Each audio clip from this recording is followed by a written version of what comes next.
मेरे पुत्र मेरे को 4 तोतरे ने। मेरी लाम हो गई थी बेदोसी मार गई पुत्रा।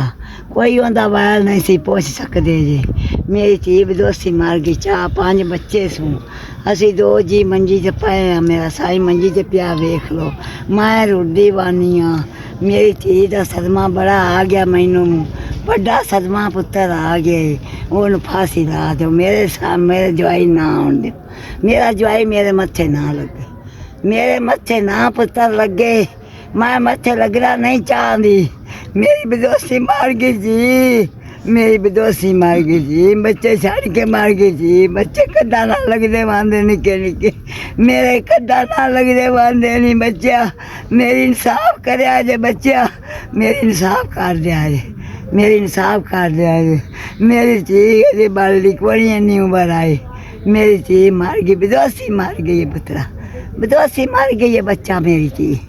कोई उनके दोस्त बैर नहीं से पहुँच सकते जे मतलब सारे टोर के पहुँच सकते। मेरी चीज लोगों ने बौकरा देख बच्चे पालती सी।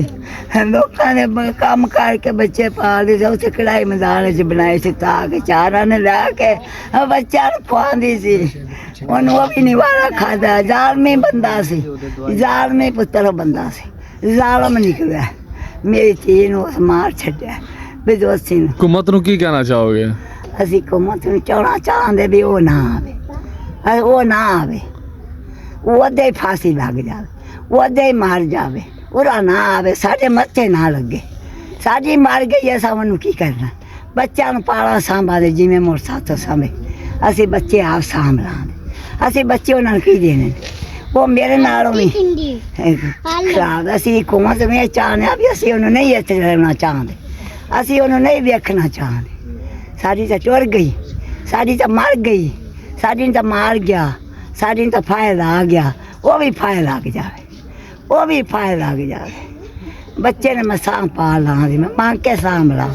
बच्चे में सांभ ला दी। बच्चे पुत्र में सांभ ला दी।